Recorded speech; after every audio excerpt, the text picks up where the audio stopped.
So here's a quick lesson for all you guys just getting started out on lead guitar. What we'll do here is start on the 10th fret on the high E string.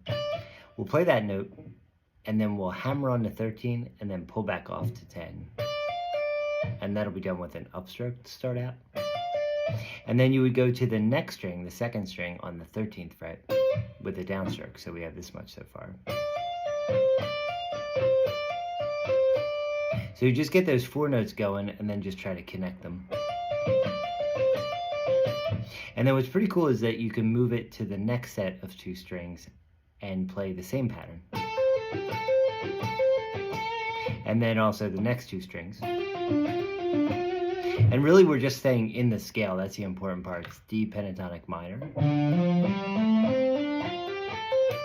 That's 10-13 on the low E, and then 10-12 for the next 3 strings. And then 10-13, 10-13. Give it a try. See you in the next video.